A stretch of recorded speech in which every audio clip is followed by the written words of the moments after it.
Hello student, good morning. आज हम लोग वर्णों का उच्चारण स्थान पढ़ेंगे। दिखाई दे रहा है वर्णों का उच्चारण स्थान। ध्यान से देखो, वर्ण का उच्चारण स्थान क्या है, उच्चारण स्थान किसे कहते हैं। ध्यान देखो, यहाँ वर्ण का उच्चारण करते समय अंदर से आती हुई श्वास मुख के किसी विशेष भाग से टकराती है और उस स्थान को अलंकृत करती हुई निकल जाती है। ठीक है, लिखा ना। वर्ण का उच्चारण करते समय अंदर से आती हुई श्वास मुख के किसी विशेष भाग से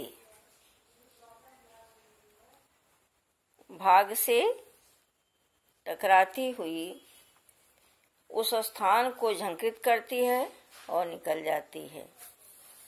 जहाँ वह ध्वनि पूर्णता को प्राप्त करती है उसे उच्चारण स्थान कहा जाता है। जहाँ वह ध्वनि पूर्णता को प्राप्त करती है उसे उच्चारण स्थान कहा जाता है। अब आगे देखो, उच्चारण स्थान के कितने प्रकार हैं। मुख्य रूप से उच्चारण स्थान 6 माने गए हैं। ध्यान से देखना, मुख्य रूप से उच्चारण स्थान 6 माने गए हैं। समस्त व्यंजनों को इन्हीं उच्चारण स्थानों में बांटा जाता है। जितने भी व्यंजन वर्ण हैं उन सभी व्यंजनों को 6 उच्चारण स्थानों में बांटा गया है। देखते हैं, कंठ। कंठ से कौन कौन वर्ण बोले जाते हैं। ध्यान से देखना, क वर्ग के 5 अक्षर और ह विसर्ग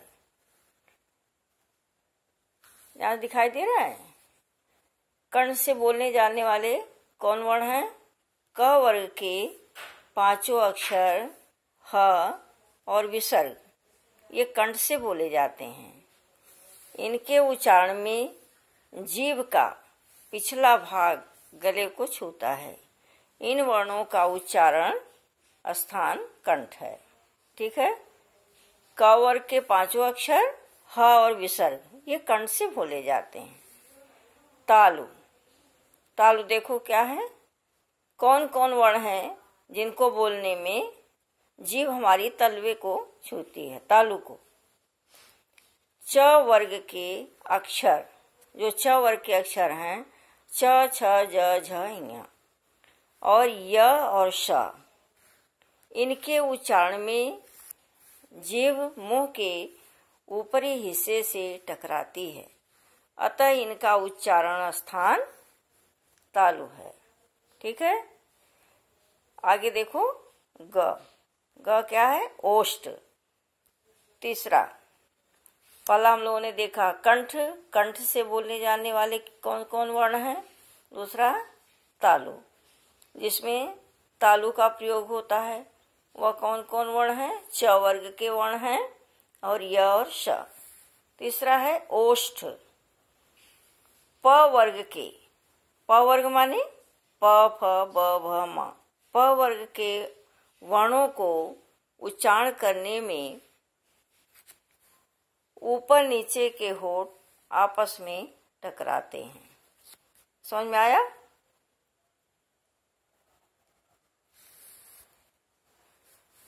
प वर्ग के वर्णों को उच्चारण करने में दोनों होठों का प्रयोग किया जाता है। ओष्ठ बोले जाने वाले ये वर्ण हैं। उसके बाद है मूर्धा।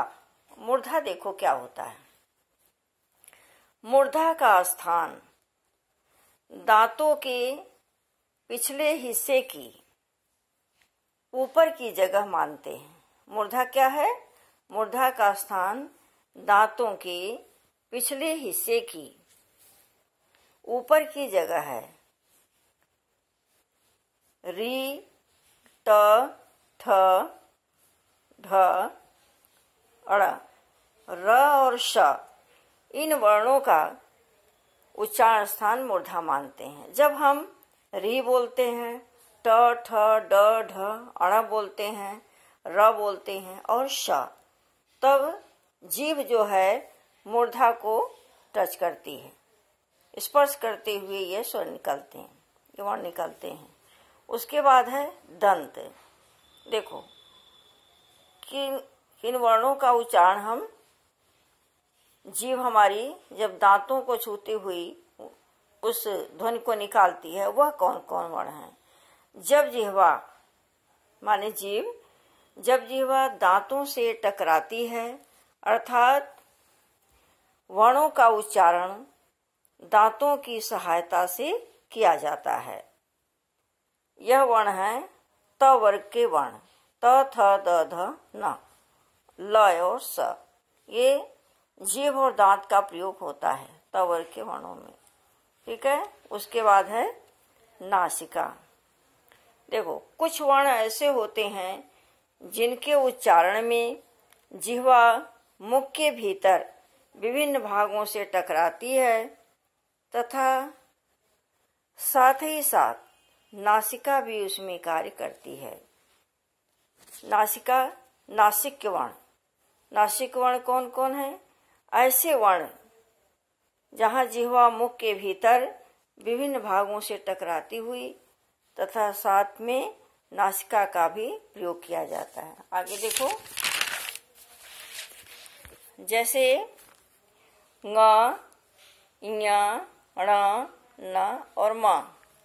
इनमें से ण जो है मूर्धा से बोलते हैं और न दंत वर्ण है, लेकिन इसके उच्चारण में नासिका से भी वायु निकलती है, नाक से भी हवा निकलती है, अतः ये वर्ण नासिक वर्ण भी कहे जाते हैं।